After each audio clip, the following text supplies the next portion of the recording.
Por que alguns oram e são curados e outros oram e não são curados?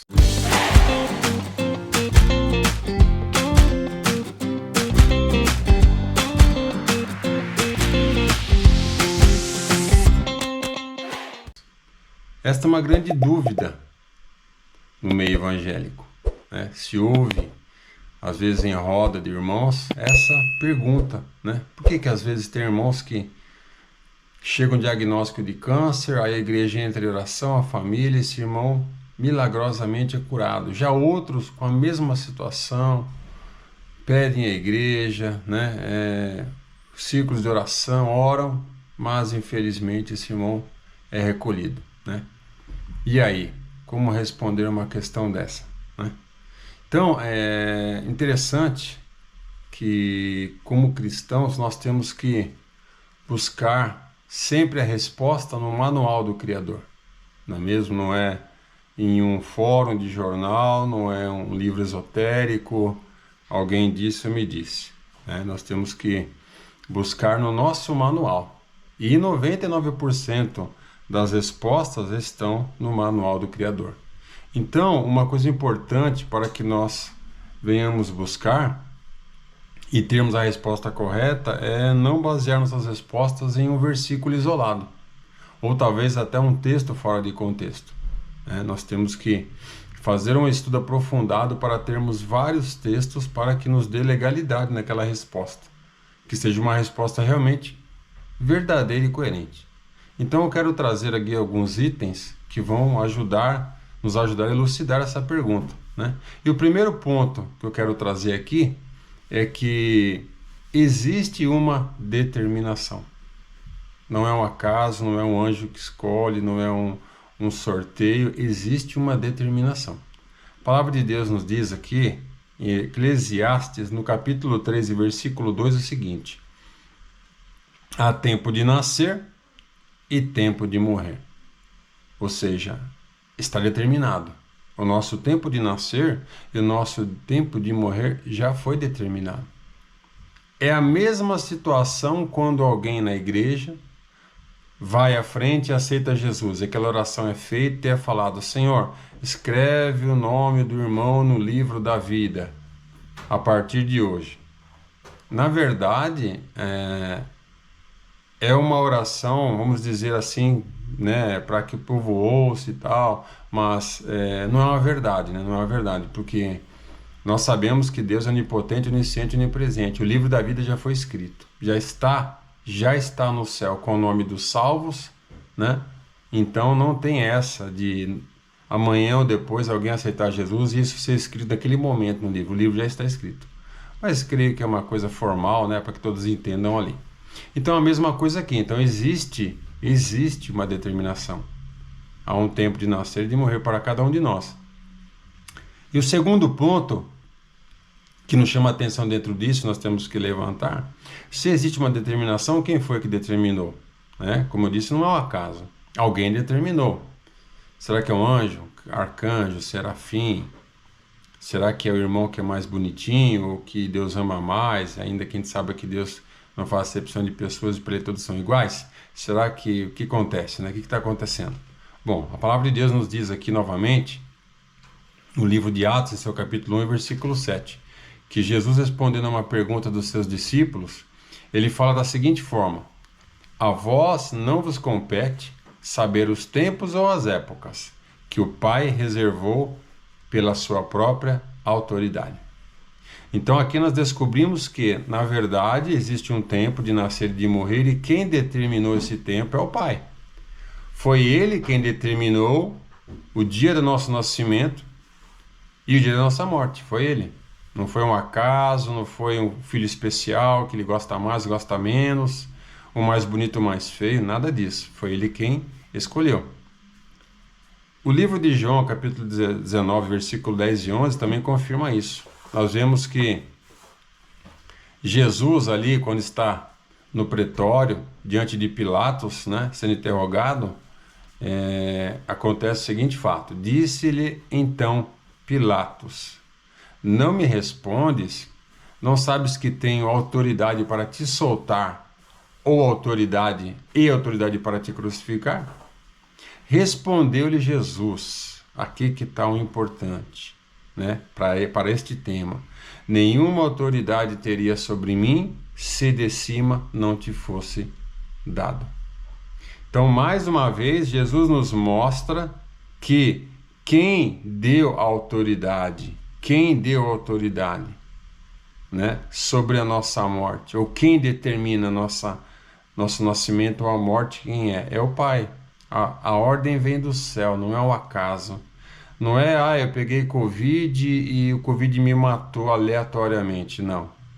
Deus, ele tem um tempo determinado para cada um de nós. E um terceiro ponto muito importante, marque isso. A hora da nossa morte é determinada pelo nosso propósito. Eclesiastes, capítulo 13, versículo 1 diz o seguinte: tudo tem a sua ocasião própria, e há tempo para todo propósito debaixo do céu. Ou seja, Deus é um Deus de propósitos. Então, quando Ele nos traça os seus caminhos, Ele coloca propósito nas nossas vidas. Ele vai nos usar de uma forma ou outra. Olha o que diz no Salmo 139, versículo 16.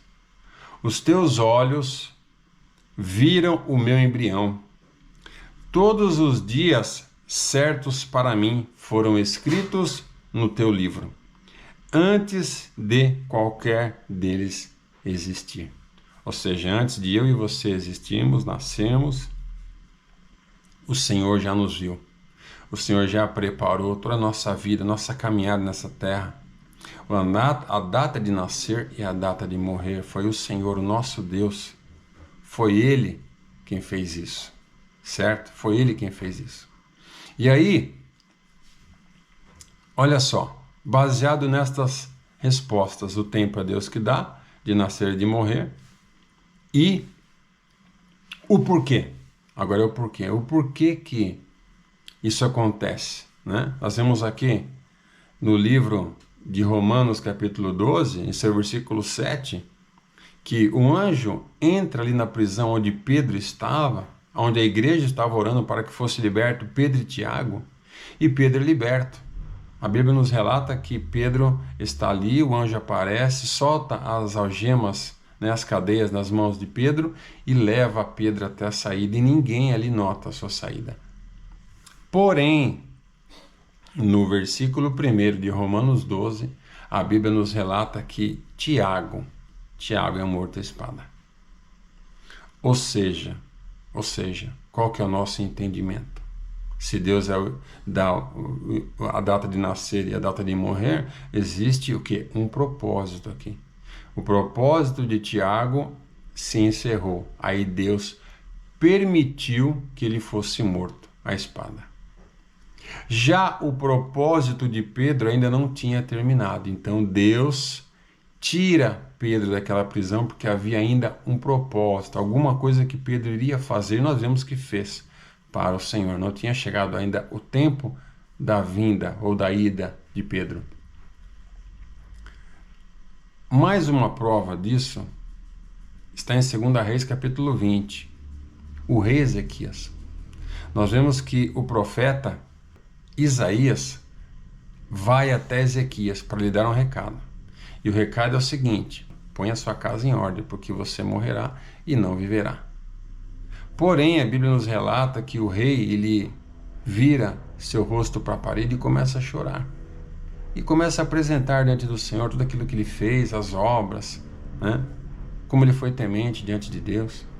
E aí, olha que interessante no versículo 5.